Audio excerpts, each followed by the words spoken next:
everybody, this is Jasmine back again with another video. Here today, you might have seen me in the same outfit in my first trimester video. However, I'm talking about the second trimester. I finally feel well enough and stable enough to take on these kind of fun projects and do them the way, the quality that I'd like to. So that's why I'm just getting started. But I'm currently 24 weeks pregnant with a baby boy and so excited. 16 weeks left, right, till 40 weeks. But we know that first time moms can carry later. Anyway, second trimester. This is when I finally felt well enough to read books, do research, be able to watch labor and delivery videos without feeling sick. This is when I've been able to start walking, not as often as I should. I'm gonna increase that. I've been able to drink plain, icy, really cold water again. Before I couldn't tolerate plain water. And I can eat again. Remember I told you if you saw the last video, you know I'm a foodie, and not being able to eat for a good chunk of the first trimester was very difficult for me. So now I can eat, and I try not to overeat, especially when I have cravings. So let me talk about that. In the morning when I get up, I've weaned off of the diclegis and the basically, the nausea, the medicine that helps with nausea that was prescribed by my doctor. So every morning I try to eat something quick, just so there's something on my stomach. One of the things I like lately is these caramel rice cakes.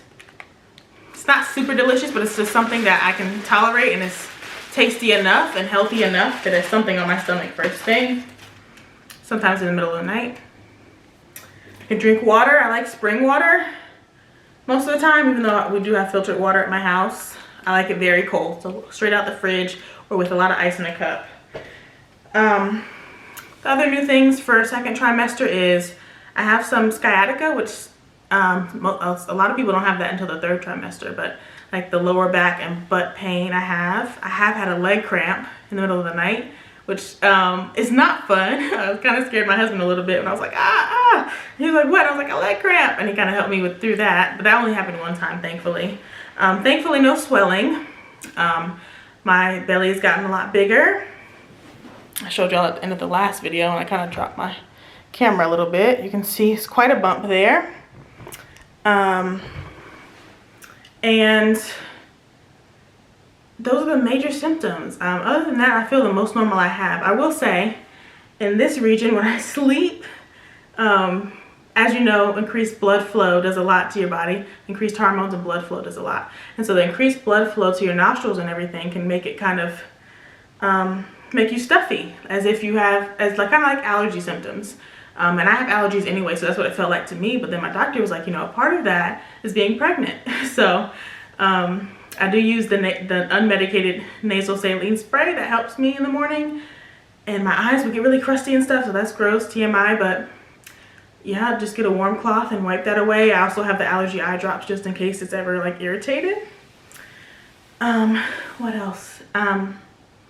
Those are the main things. Also, I noticed I'm not swelling, but my fingers have gotten a little larger, so my once kind of loose wedding ring fits very well. So I'll have to monitor that, and eventually I might have to take it off. I hope not, though. I enjoy wearing it. But I mean, it's possible. So some of the books I wanted to share with you that I'm reading, thought you might find encouragement in it. I think it's good to hear as many stories as you can and just find comfort in the fact that women all over the world, since the beginning of everything, have been having babies. And if anything, now we have more resources than even our mothers did, in terms of the internet and Facebook mom groups and different apps. Like I use the Bump app. Some people use What to Expect When You're Expecting. There's so many out there. So I would encourage you to join a community. I will say take all the information with a grain of salt and never follow the information, especially medical information, anything dealing with food or anything you put on or in your body, without clearing it with your doctor first. Definitely don't follow advice without clearing it with your doctor. It's just very important, and it could mean the difference between, just having a safe pregnancy. But I finally felt well enough to do fun things like, this is the first time mom's pregnancy journal. Got this from Amazon. It's kind of thick. You don't have to fill everything out. It's just for fun. It's something you can pass down to your kids. So even though I'm having a boy, I mean, he might be interested in that, or maybe him and his wife can look at it to see what I went through, and I don't know, maybe compared to what his wife goes through one day. Other books, the classic book that I feel like most women already have or have gifted to them is What to Expect When You're Expecting. Now this book I look at it as like an almanac or like a encyclopedia. Like I don't read it from cover to cover. Some people might, but I kind of read up based on what I'm going through. So like right now, I'd read the second trimester, or if I have questions about something specific, I'd read that. And it just comes highly recommended, and I think it's worth it. Then there are fun books. Like this book, The Girlfriend's Guide to Pregnancy, is kind of a classic for a lot of people. But it's more, you know, and it says Girlfriend's Guide to Pregnancy, or Everything Your Doctor Won't Tell You by Vicki.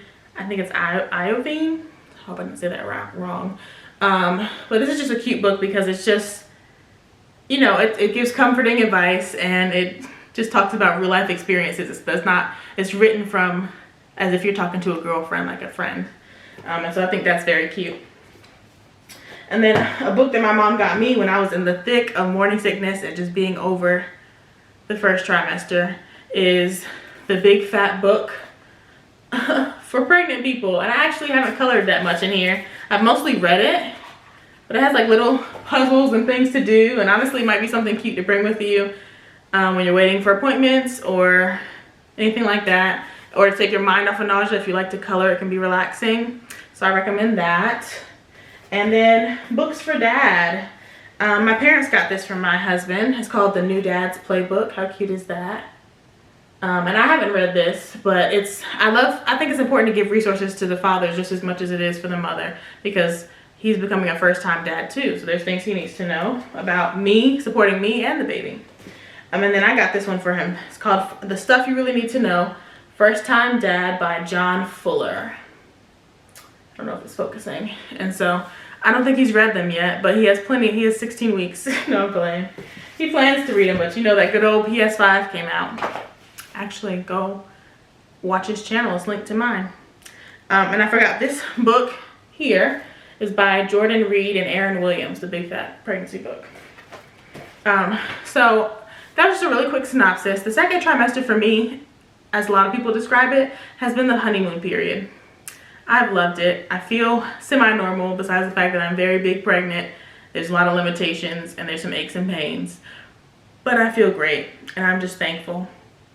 So third trimester is about 4 weeks away and I'm just taking it one day at a time. I do have my glucose test for gestational diabetes on Friday. So I will be posting about that experience to share with you all. I'm a little nervous, but God got me through the first trimester. We can get through this next one. I'm just praying that there's no diabetes or that I don't have to do the 3-hour test. If you have any questions or any suggestions for videos you'd like to see, leave them down below. And please like, comment, and subscribe for more content like this. And take care. Bye.